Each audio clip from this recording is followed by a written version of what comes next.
Man. Yeah. Welcome, everybody. What's up, brother Tuke? How you doing? I'm good, man. Smells like new territory I'm here, man. You know what I'm saying? The team's familiar, but, I'm here.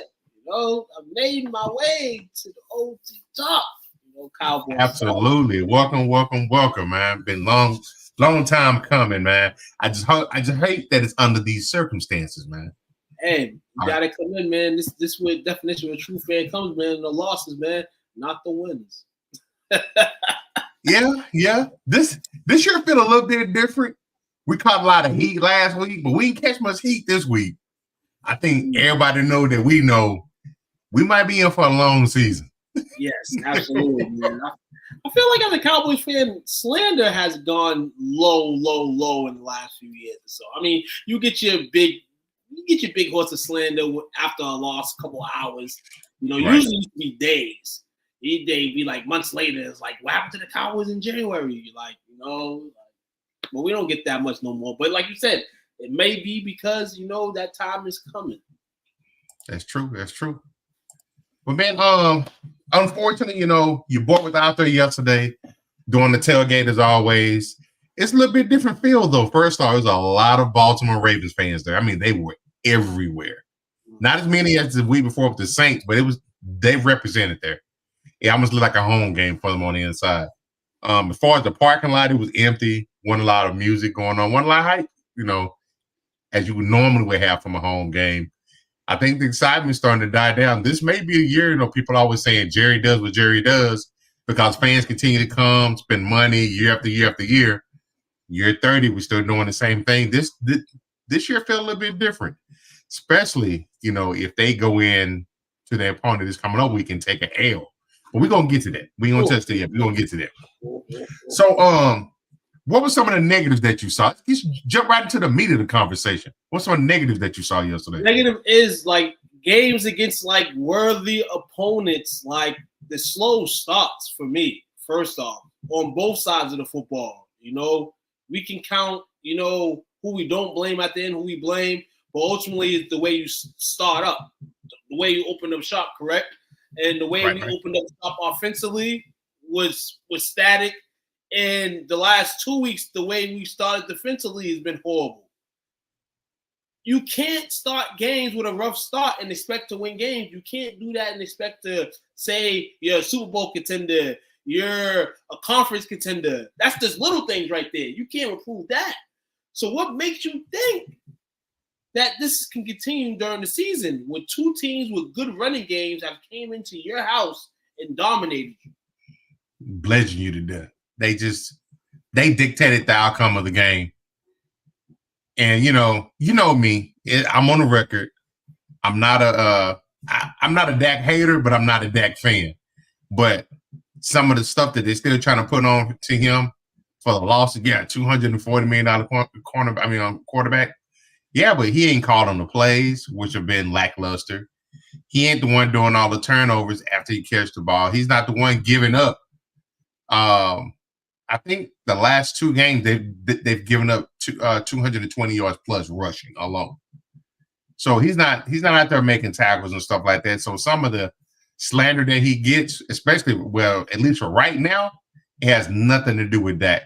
Like you said, these slow starts that we keep having, that puts the offense automatically to a one-dimensional team because we have a running game that doesn't scare anybody. So they know, they're not going to have the patience nor the ability to put together any type of 15, 16 play drives like they have in the past because they have no running game. So they're going to have to pass, so two teams play to that. And then they're going to blitz him. They're going to sit back and make him have to find an open man, which Dak does struggle at from time to time. But to put all this on Dak as of right now, it's way too soon for that. No, it's way too soon. It's way too soon because he's got to find comfortability with these guys. You pay a guy like this in Dak, and you figure you would have a all-star cast around him. He does not. He has a guy in CD Lamb that they gave the money to because they were hounded to, because the market demanded it, So that means when you're giving money to the likes of Dak and CD, your offense is going to slim in terms of not only the money, the value, production, all that stuff. You got Brandon Cooks, who is I don't know how old, but he has 1 or 2 games every year where he's a sparkle. But we don't need that type of guy. We need a guy that 17 to 20 games is going to be able to get you something, even in his off games, still be able to give you a little bit. And that's not the case here. So you can't blame Dak all the way on that. 221 rushing yards throughout the first 3 games from 3 running backs. That's bad. The way that is not playoff football at all. And I tooted to my own horn, like, well, maybe if they use these running backs in a certain way, maybe it'll benefit them. I don't think Dalvin Cook's touched the field. Maybe we'll see something different, but probably not, because we've already seen what he can do in other places. It's crazy. The run defense, and then the running backs giving us hell. It's wild, because we would think after getting blown out by Green Bay last year, we would work on these things. Right. We got a new defensive coordinator. You would think that things would be different.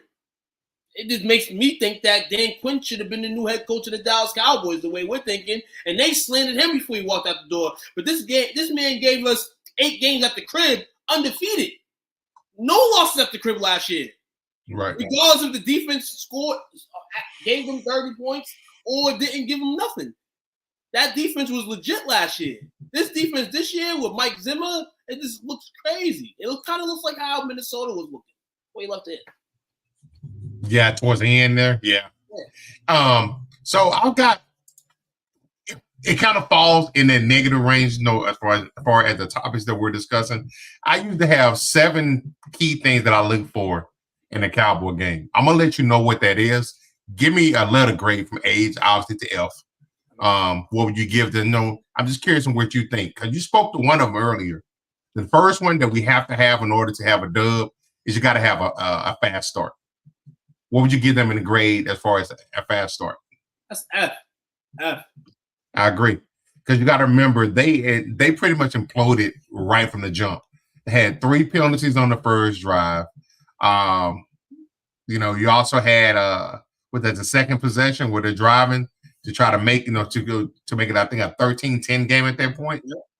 And CD fumbles the ball. Yeah. So F on fast start, I agree with that.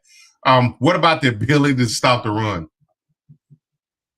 I don't know what the problem is. And I've been telling everybody for a while, man, like guys like DeMarcus Lawrence and all, they don't do it for me. If you're getting beat, if your front 4 is getting beat like that, just imagine what the next 3 and the next 4 got to do after that. Right. It's basically set up for you guys not to succeed. It's not for you guys to win. And you guys act like you haven't been here before. You guys y'all have been a unit for years now. This is nothing new. A couple new changes here and there. You're supposed to teach these guys their position and how to need to win.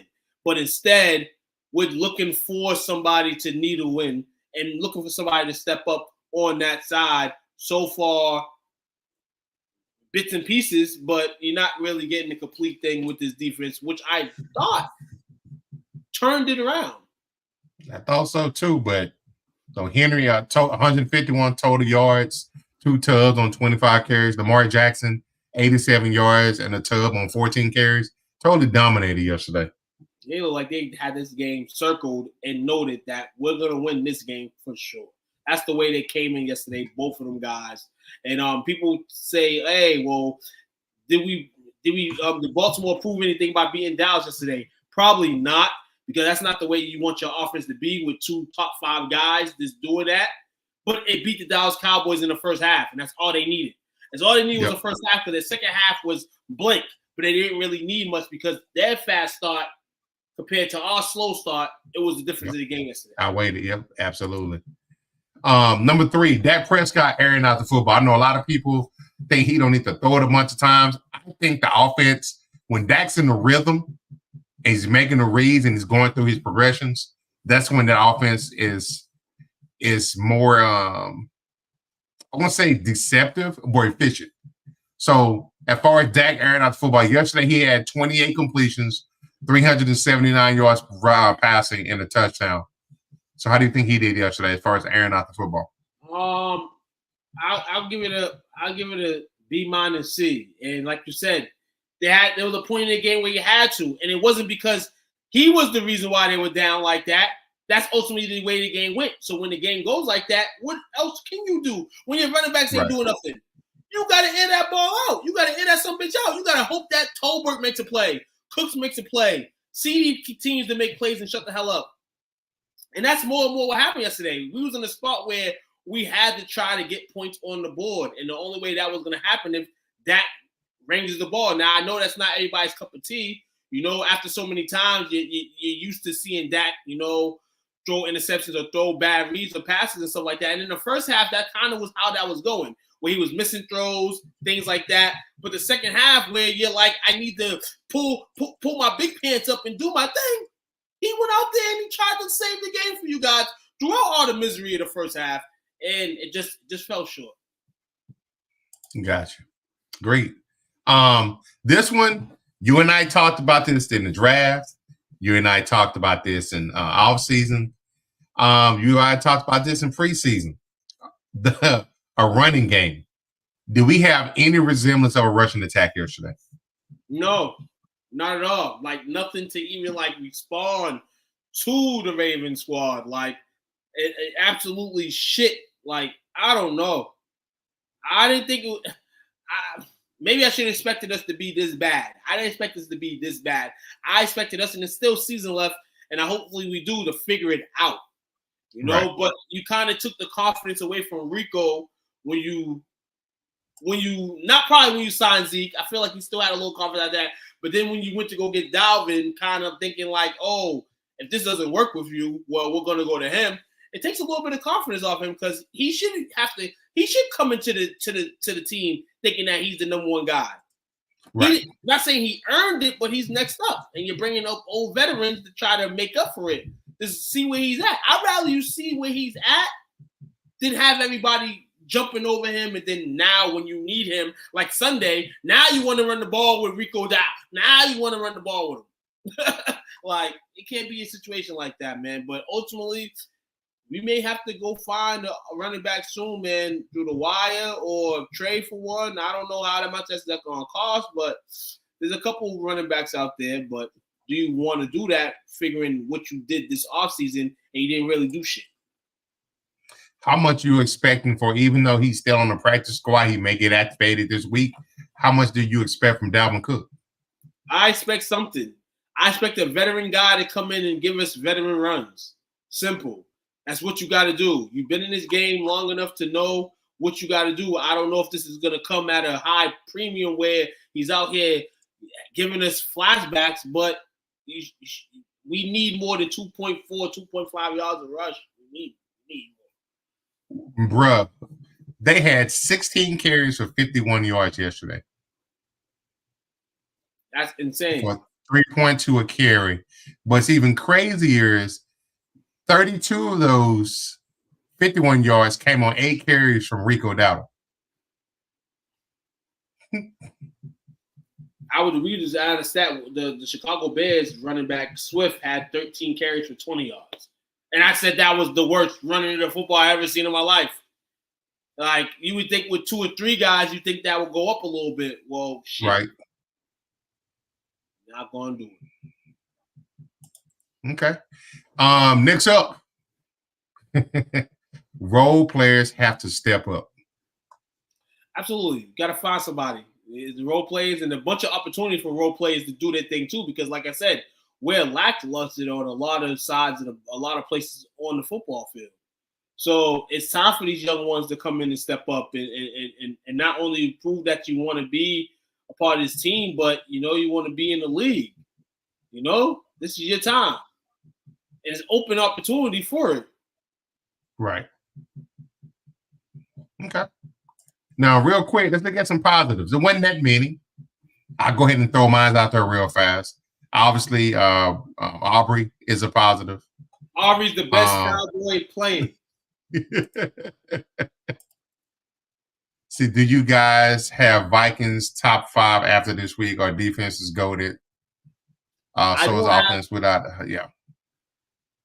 Do you have Vikings top 5? I believe on the show, man, and the Vikings, you know, I had them in my top 5. You had them in the top 5.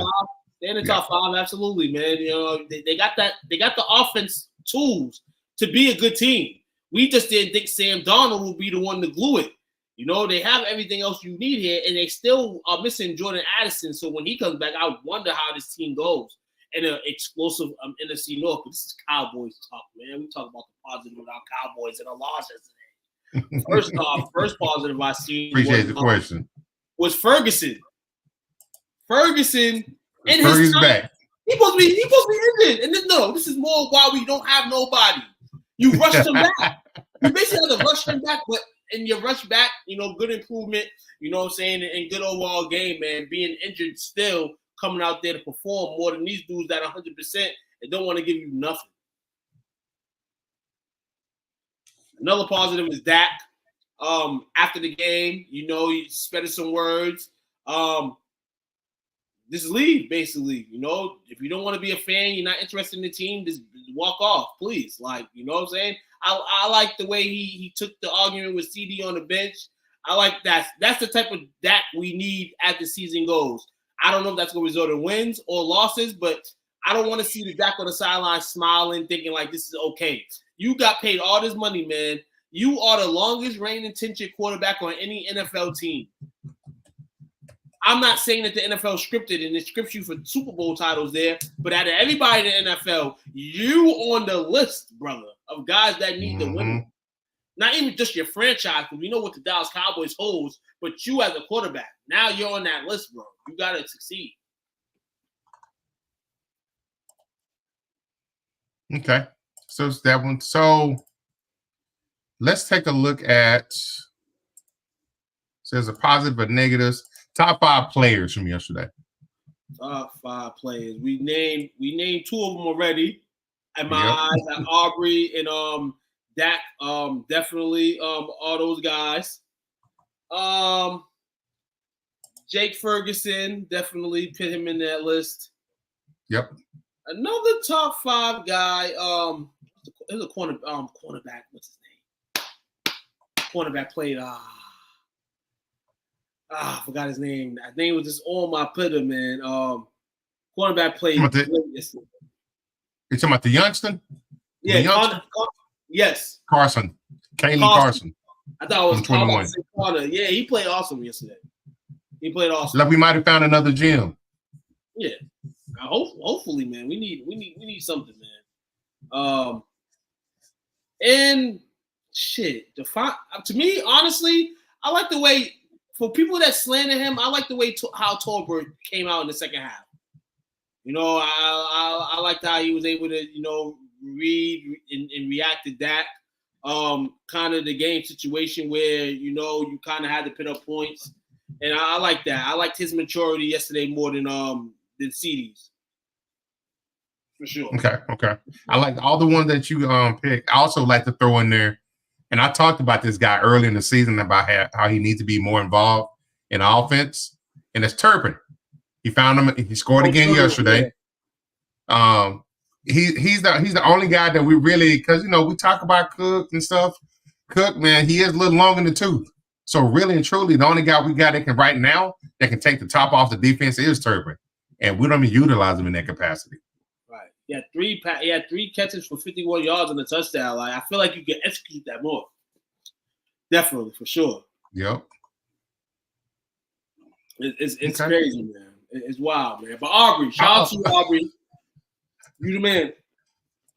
I got one for you. I'm just looking at the box score. You know, it is what it is. So what's the one thing that we said that they did yesterday to us that we couldn't stop? It just at their wheel. Just ran it down our throat. Mm-hmm. You would think with the offense, especially this Ravens offense that's heavily leans towards the rushing attack, that we would have some pretty good numbers from our defensive linemen. I don't see any stats as far as tackles from a defensive lineman until we get to 1, 2, 3, 4, 5, 6, 7, 7. And that's that's at Micah. Micah and D-Law both had 5 tackles. There's 7. Your leading tackler was Kendricks with 12 tackles. Your second leading tackler, this lets you know, actually, your second and third leading tacklers, and this speaks to teams that get on the edge when they get ready are both your cornerbacks. Carson with 7, Diggs with 6. So, listen here, 274 yards of rushing given up by the Cowboys. Their two previous highs, the highest 2020 in a defeat in a loss to Baltimore 17-34, they gave up 294 yards. That same season, I think week 3, remember this week 3 matchup, Dallas versus Cleveland, when the Browns put up 307 yards on them, just rushing on the ground. This was that Chubb and Hunt? Extraordinarily bad day off for the run defense. It was only the 9th instance in franchise history in which this happened. And the Ravens did it. What was those years again? Huh? What was those years again? 2020. So 2020. Did they make the playoffs that year? Hold on, let's see. That was 2020.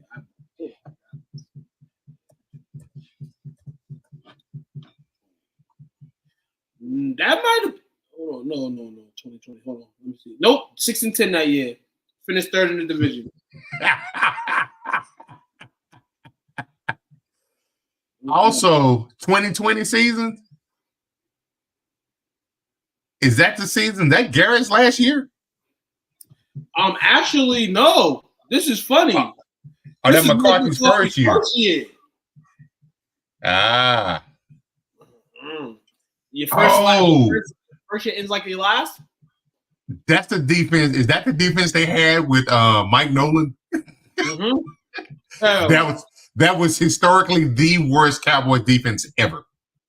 Terrible. And what was the other year you said? 2020 what?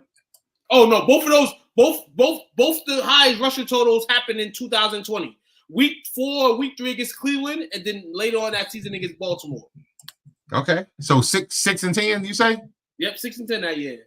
All right, now coming in, I had to winning 9 games and finishing second in the division, but very close second to the Commanders. But I'm gonna say this: we may go 6-11. And this schedule's not getting any easier. Nope, it's not, man. Listen, man. We go. That schedule only gets. I said it coming into the year too. Like the schedule is not a cupcake. It's not a cupcake schedule over the next couple of weeks, man. We gonna be facing some interesting teams, and every week's gonna get much harder, man. So this looks like right now. This looks like 6-11 territory, 5-12 territory. I mean, I think honestly, we're talented enough to win some of these games. No bags. We're not wearing no bags, Jonathan. Not over here. We ain't doing all that. But we gotta be careful though. I mean, it's unfamiliar situation, but I say it, man. You might want to take the loss now, which is, I guess, tanking or not succeeding the way you want to, so that you can kind of get some young gifted talent, some young studs that coming out of this college game. We need that right now, because right now it's great. I'm not saying it's going to happen, but you're talking about tanking. If it gets bad enough to put yourself in a position to where that one of these quarterbacks coming out this year, that somebody sees them as a can't-miss franchise quarterback, no season is long for them. But if we find ourselves in that position, you have to trade that pick for more draft picks, because you're already married to Dak. You can't afford to take another quarterback, so you're gonna have to see what you can get. It's been time to switch coaches, man.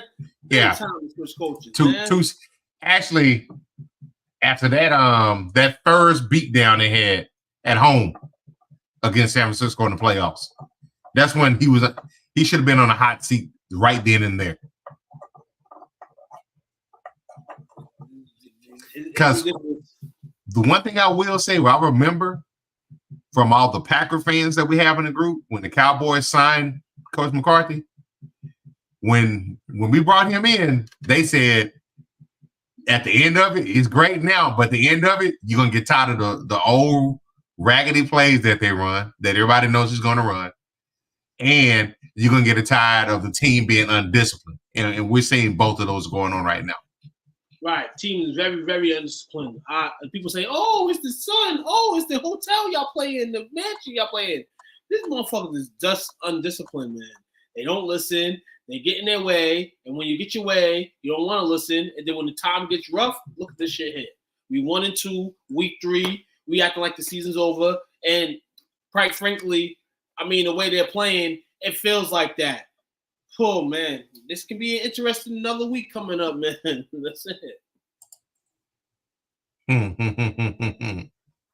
So, before we look into our opponent for next week, I'm going to ask you 2 more things. Have you seen it? If you have, what did you think about it? The first one is Michael Parsons and DeMarcus Lawrence getting into it on the sideline. Oh yeah. That's been meaning to happen forever because DeMarcus was that guy name-wise in the locker room. Micah comes along, you know what I'm saying, with no games under his belt, gives him the golden chain, gives him the star chain. He's the man. DeMarcus, a little overrated nowadays, probably was overrated his whole career, feel a certain way. You feel tension. You only feel tension like that when you get your ass whooped.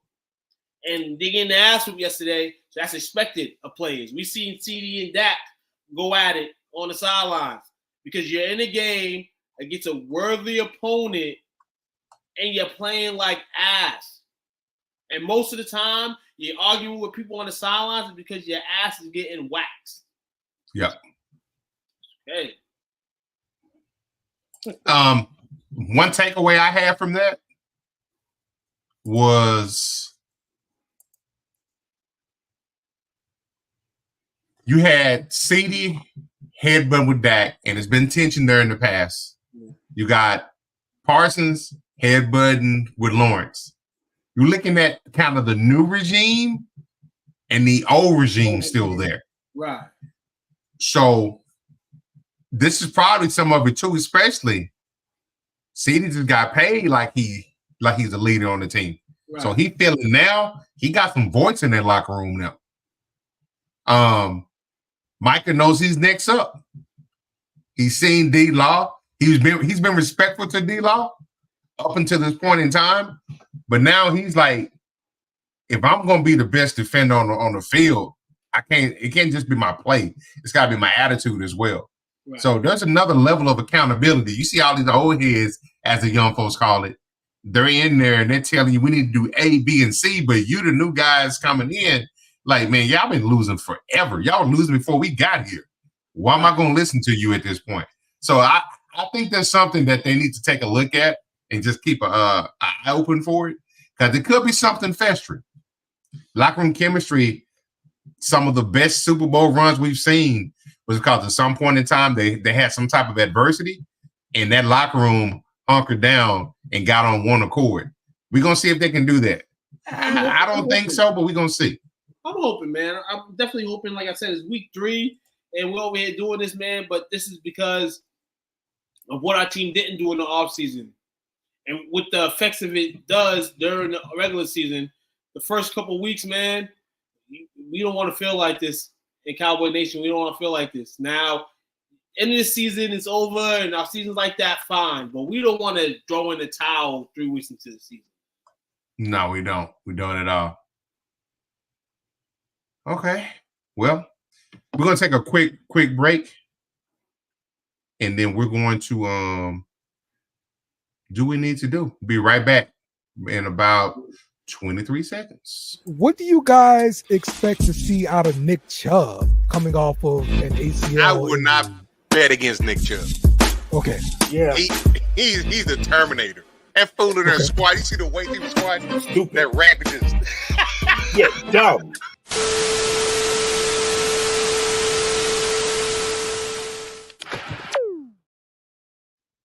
Yes, sir. What's up, Ashley? She in here already throwing it out, coming here with this smoke. Only coming when the game's over. She don't watch the games. She watches the ESPN cast, wait till the Chiefs win, and then go celebrate. But good Cowboys whack. Yes, she's here. That's a select play to us, as you say. How you doing tonight, though? Hope all's well. So, team is 1-2, and that's a dismal 1-2 because Cleveland, as bad as they look, that first dub we got looks pretty inflated. That's what I'm saying. So we're not a top 10 team at all. We might not even be a top 15 team. I think we're closer to 0-3 than we are to 2-1. Absolutely, because that second half, you think about it, that second half against Cleveland, and I said it, was terrible too. We set the tone, but. So how you feeling about? So we played Thursday night in New York. In New York, how you feeling about the game? Don't feel good. I don't. and we've had the Giants number, but I don't feel good in this predicament because it takes one more loss like this, and then like you said, we seen Dak and CD arguing on the bench. We seen D-Law and Micah arguing. Just imagine if we lose to these guys, how much arguing is gonna go down. If we lose to the New York Giants, if we lose to the Giants, like realistically, the NFL might never get turned on my television screen this season again. That's how crazy it is right now. And I'm not and do or die. I won't say do or die, but we can't lose to the Giants because that's gonna tell you definitely what type of team we are. Because we're gonna lose to a Giants team that's probably gonna be drafted in the top 5, top 10. So, oh yeah, here we go. Yep, come on, bring it all in. Go Giants. Let it begin. You know. So, looking at some of the insights going into their game against the Giants, in recent years, they've done very well against the Giants. I think Dak's only lost to them like one time, maybe if that. But the Giants are plus 4.5 as of right now. Like I said, they've beaten the G-Men in recent years, but that team looks very leaky, especially on defense. Who, the Giants? Yeah, no, the Cowboys. Oh, Cowboys. The Cowboys team looks leaky. I feel like the Giants' defense has improved a little bit. Now their offense is tricky, so hopefully for this defense, it could be a little bounce back for them to play against this offense. But seeing what the offense did, actually, keep it real. Seeing what the offense of the Giants did the last 2 weeks, because remember, even though they lost to the Commanders, they did score 3 touchdowns they did go down 3 possessions to score touchdowns. And then against the Browns, they started early, you know what I'm saying? Did their thing after Cleveland came down and scored touchdowns. So yeah, I mean, this Giant offense could probably put up some points against us, man, but we cannot allow them to do that against us. So this defense in the next 72 hours better figure out a good game plan just to get out of this game. And then it's a lot of pressure, bro. It's a lot of pressure. So what pressure? This is pressure right here. And no other team that have the pressure on it more than the Cowboys, because either we're gonna win and the world's gonna shut the hell up, or we're gonna lose and the world's gonna have a whole bunch to talk about. You know how it goes. So we beat up Cleveland pretty bad. The Giants are coming off the strongest showing of the year on both sides of the ball. And they beat Cleveland 21-15, coming in at 6.5-point underdogs. But you got to keep in mind that 7 of the points that they gave Cleveland, it came, I think, was it a muff kickoff, if I'm not mistaken, to start the game. And they only gave them 217 yards against Cleveland. Now, Daniel Jones looked pretty good. He found Neighbors. That slant he threw to him on the end zone, that was real nice. That was a strike. I don't think this is going to be as easy as the Cowboys players. If it's creeping in their minds, they should have a sense of urgency. If they don't win Thursday, you can see the wheels just fly off of this. Yeah, if you lose to the Giants, like I said, you lose to the Giants. Like if the Commanders continue to be hot, you know what I'm saying, then they would just be hot. But the Giants in this circumstance where we kind of know that they're in a worse situation than us, you lose that game, it's gonna tell us a lot. It is. You might have people fall off the wagon after this game Thursday. Game prediction? Game prediction: Dallas wins. What's the spread? 4.5. Yep. I say Dallas wins by 5. I think they hold down for 5. I think it's a hard-fought win in New York. I don't think this comes easy. I think the Giants still have a little bit of success, offensively that they had. I think it comes down to the play. This is a game where you'll see like a Brandon Cook special or something like that. You need something to generate a win. The role players stepping up. We were talking about earlier. You need a role player to step up. You need to end this night 2-2. You end September 2-2. That's cool. You get 10 days, and then you play the Lions.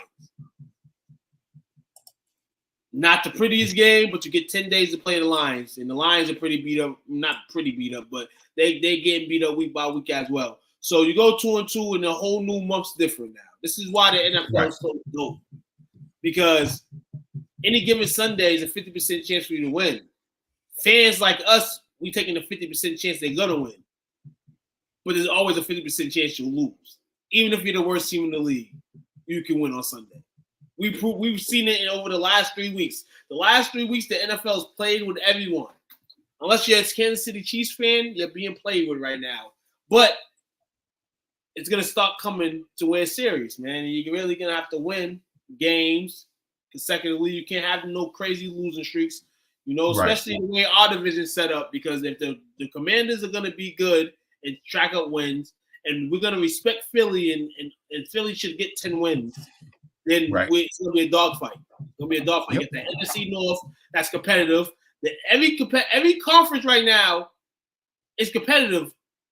Every conference, and we could be the worst. We could be the worst division in football, but every division is competitive.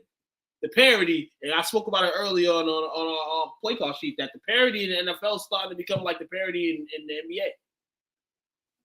They're definitely looking that way. Mm-hmm. All right, so last question for you too before we close this out. If you were a leader within that locker room, what message would you have for your team this week? The message I have for my team this week is you got to be the team that we were built to be, man. We got to be the team that we're built to be, bro. Simple as that. You fucking sit on the Cowboys star. You can keep saying, oh, well, we haven't won since 90. We are the Dallas Cowboys. Have some fucking balls. Look at these pictures on the walls. Look at these guys that played before us and what they did every game and what they didn't do every game and what it got us to every game. And not to go old school and all that, but you have to have some sense. Maybe go chat with a Hall of Famer before the game. Call Troy Aikman. Call Emmitt Smith. Call Michael Irvin. Call Prime. Call Romo. Call somebody that really came in with the swagger all on them and put everything on the line. And I'm saying Romo because Romo was my dog. You got to do that. There got to be a sense of urgency, man, especially going into this divisional game. That's the message I would give them. Already. Oh, shut up. Better days ahead. Look at this guy, Dale. Yeah, better days. We lose to the Saints. We don't have too many better days to go. And most of all, remember 1996. We'll be talking to you in about a decade about your trials and tribulations right now going on over up north. We'll be back to that. Stay the course. He got 2 teams though. Oh, he do got 2 teams. Both of his teams lost this week. Already, man. But we're gonna see Thursday night. We'll be locked and loaded. Any shout outs you got tonight? Shout out to you, man. Shout out to you for blessing me into your space. You know what I'm saying? I'm gonna try. Absolutely, you're always welcome, brother. A little bit, and everybody, man, you're gonna see a little bit more of Took along with Coach on this Cowboys OT talk, man, because we might be a long season. Yeah, it's gonna be a long season. Can't have Coach over here every week, man. You know what I'm saying? Throughout this, y'all throw a shade of my mans. I'm gonna be in here. We're gonna take some bullets together. We're gonna have some laughs. You know what I'm saying? And all, we're fans. We have a life. So we're not going to go crazy over losses, but we do have some concern for our team, man, over the past 3 weeks. Absolutely. Appreciate you, brother. Appreciate everybody that hung out with us tonight. It's another episode of the Star Talk. We see y'all. I guess I'll probably have to do another one on Friday. Listen here. We may have to have one Thursday, but we can hold on. Depending on how it goes. I think Thursday, Friday, but yeah, we're going to talk about it because listen here, depending on the urgency, that might have to happen ASAP. Already, man. We sure appreciate it, man. You going to get you some rest, brother. Appreciate you hanging out with me tonight, man. No rest, man. There's no rest, man. I'm up all night. Maybe I told you I made a nice sandwich to eat. Hey, a long day, man. You going to enjoy that sandwich. Hopefully we can enjoy this dub. And as my man Dak says, here we go! Thanks for watching our show. Remember to subscribe for more shows on the network. Smash the like button, share, and comment.